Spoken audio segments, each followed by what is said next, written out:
Welcome to Ranjita's videos. মোৰ মৰমৰ তৃতীয় শ্ৰেণীৰ ছাত্ৰ-ছাত্ৰী আজি তোমালোকৰ ভিডিঅ' হ'ব তোমালোকৰ স্পন্দন কিতাপৰ অধ্যায় 4 যোগাযোগ পাঠ 2 আলোচনা কৰিম।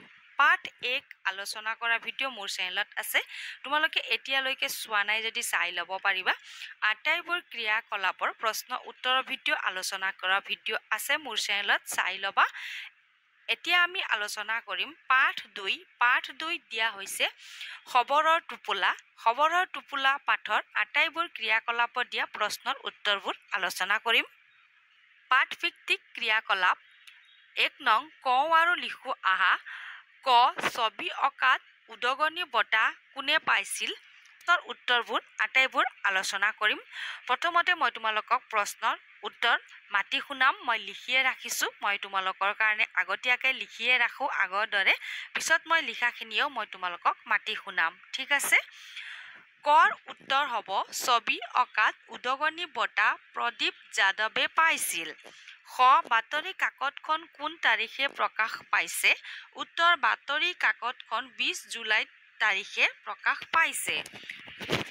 গ প্ৰশ্ন কুইজ উৎসৱ ক'ত অনুষ্ঠিত হৈছিল? উত্তৰ কুইজ উৎসৱ নলবাৰী প্ৰাথমিক বিদ্যালয়ৰ প্ৰাংগণত অনুষ্ঠিত হৈছিল। ঘ বাতৰি কাকতখনত কোন কোন ঠাইৰ বাতৰি প্ৰকাশ পাইছে? বাতৰি কাকতখনত তেজপুৰ, নলবাৰী, মৰিয়নি, লামডিং নামৰ ঠাইৰ বাতৰি প্ৰকাশ পাইছে। উঙ প্ৰশ্ন বাতৰি কাকতত প্ৰকাশ পোৱা বাতৰি কেইটাৰ শিৰোনাম কি কি? উত্তৰ বাতৰি কাকতত প্ৰকাশ পোৱা বাতৰি কেইটাৰ শিৰোনাম হ'ল তেজপুৰত ছবি অঁকা প্ৰতিযোগিতা, নলবাৰীত কুইজ উৎসৱৰ আয়োজন, মৰিয়নিত এনকেফেলাইটিছ আৰু লামডিঙত ৰেল যাতায়াত ব্যাহত, জাতিংগাত ভূমিস্খলন।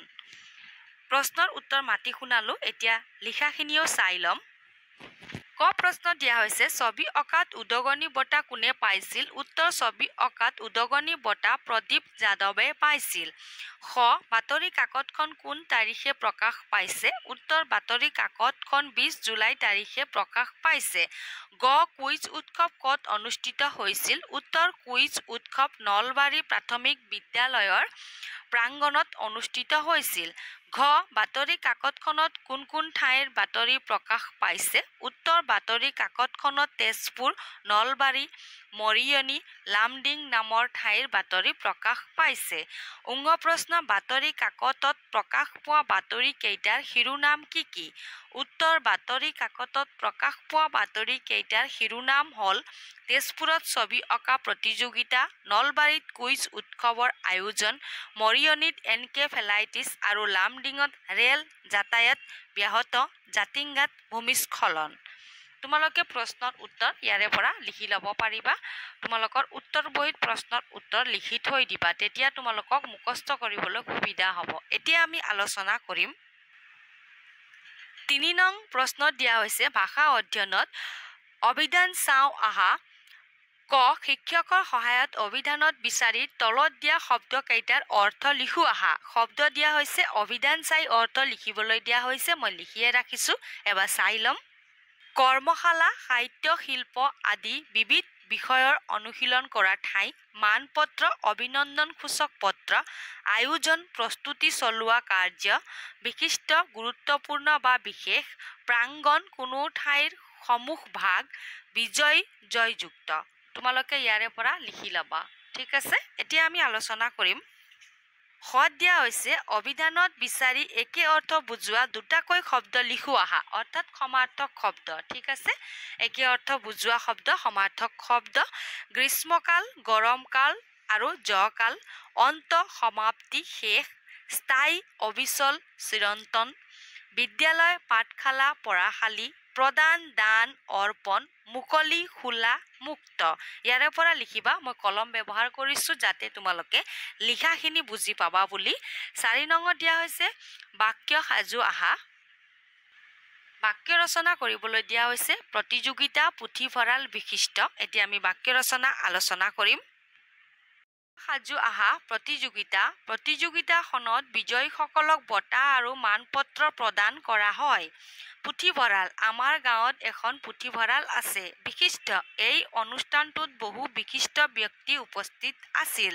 তোমালোকেও নিজৰ উত্তৰ বহীত লিখিবা এতিয়া আমি আলোচনা কৰিম 5 নম্বৰত দিয়া হৈছে হোৱা অৰ্থ বুজোৱা শব্দৰ পৰা নোহোৱা অৰ্থ বুজোৱা শব্দ লিখো আহা হ'ব নহ'ব উদাহৰণ দিয়া হৈছে এটা কব নকব খায় নাখায় দিয়ে নিদিয়ে শুৱে নুশুৱে থোৱা নুথোৱা 6 নম্বৰত প্ৰশ্ন দিয়া হৈছে শুনি শুনি লিখা শিক্ষকে আগৰ পাঠৰ পৰা শ্ৰুতলিপি দিব মানে আগৰ পাঠৰ পৰা শ্ৰুতলিপি দিব তোমালোকে শুনি লিখিব লাগে ঠিক আছে জ্ঞান সম্প্ৰসাৰণ 7 নং ভাবো আৰু লিখো আহা তুমি জনা কেইখনমান অসমীয়া বাতৰি কাকত আৰু আলোচনী নাম লিখা তুমি জনা বাতৰি কাকত মানে তুমি কি বাতৰি কাকতৰ নাম জানা বাতৰি কাকত দৈনিক হয় যেটো সদায় আহে সাপ্তাহিক মানে এসপ্তাহ মুৰে মুৰে মাহেকীয়া মানে এমাহৰ মুৰে মুৰে হয়নে এমাহৰ পিছত এতিয়া দৈনিক মানে সদায় 1 নং দৈনিক অসম 2 নং দৈনিক বাতৰি 3 নং দৈনিক জনমভূমি সাপ্তাহিক 1 নং 7 দিন 2 নং অসমবাণী 3 নং সাতখৰী মাহেকীয়া 1 নং সফুৰা 2 নং মৌচাক 3 নং বিজুলী তোমালোকেও লিখিব পাৰিবা এতিয়া আমি আলোচনা কৰিম 8 নং প্ৰশ্ন দিয়া হৈছে 14 নৱেম্বৰ তাৰিখটো আমাৰ দেশত শিশু দিৱস হিচাপে পালন কৰা হয় তোমালোকৰ বিদ্যালয়ত এই দিৱসটো কেনেদৰে পালন কৰিবা সেই বিষয় এটা বাতৰি প্ৰস্তুত কৰা আমাক ইয়াত দিয়াই হৈছে তোমালোকে বিদ্যালয়ত নিজৰ শিক্ষক শিক্ষয়িত্ৰীৰ লগত আলোচনা কৰিবা আৰু ইয়াত খালি ঠাইত লিখিবা ঠিক আছে ইয়াত প্ৰশ্ন দিয়া হৈছে বাতৰিটোৰ লগত খাপ খোৱাকৈ এটি শিৰোনাম লিখা শিশু দিৱস আয়োজন বুলি লিখিলে হ'ব ঠিক আছে বাতৰিটো পৰিবেশন কৰা তেতিয়া তোমালোকে বাতৰিটো পৰিবেশন কৰিবা 9 নঙত দিয়া হৈছে দফাটো পঢ়ি হিপিঠিৰ প্ৰশ্নবোৰৰ উত্তৰ দিয়া দফাটো তোমালোকে পঢ়ি লবা প্ৰশ্নৰ উত্তৰ এতিয়া আমি আলোচনা কৰিম ঠিক আছে প্ৰশ্ন টেলিফোনত কাৰ মাজত কথোপকথন হৈছিল উত্তৰত লিখিবা কৰ উত্তৰত লিখিবা টেলিফোনত মন্টু আৰু দুলুৰ মাজত কথোপকথন হৈছিল খ প্ৰশ্ন দুলুৱে মন্টুলৈ কিয় ফোন কৰিছিল লিখিবা দুলুৱে এটা বল কিনিবলৈ 5 টকা কম হোৱাৰ বাবে মন্টুলৈ ফোন কৰিছিল তোমালোকে উত্তৰত লিখিবা দুলুৱে মন্টুৰ পৰা সহায় লবলৈ ফোন কৰিছিল বুলি লিখিলে উত্তৰ ভুল নহব গ বলটো কিনিবলৈ কেই টকা কম হৈছিল উত্তৰ বলটো কিনিবলৈ 5 টকা কম হৈছিল ঘ মন্টুৱে কিয় শুনিও নুশুনাৰ ভাও জুৰিছিল উত্তৰ দুলুৱে 5 টকা ধাৰলৈ খুজাত মন্টুৱে শুনিও নুশুনাৰ ভাও জুৰিছিল উঙ্গ শেষত মন্টুৱে 5 টকা দিবলৈ কাক কৈছিল উত্তৰ শেষত মন্টুৱে 5 টকা দিবলৈ মাকক কৈছিল এতিয়া আমি আলোচনা কৰিম 10 নং প্ৰশ্ন দিয়া হৈছে ঘেৰটোৰ ভিতৰত থকা শব্দটোৰ লগত জড়িত শব্দ কেইটামান লিখো আহা যোগাযোগৰ মাধ্যম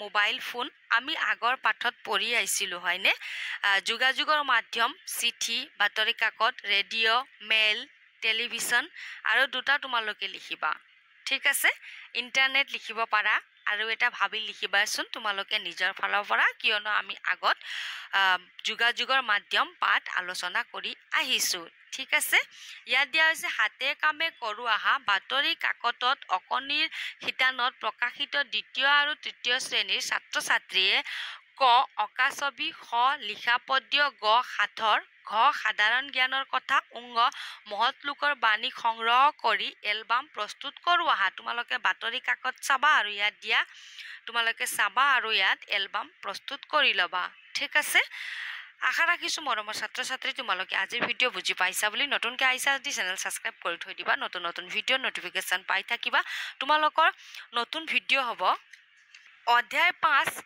পাঠ 1 কোনে কবিতাৰ আটাইবোৰ প্ৰশ্নৰ উত্তৰ আলোচনা কৰিম আজিৰ কাৰণে ধন্যবাদ আকৌ লগ পাম নতুন ভিডিঅত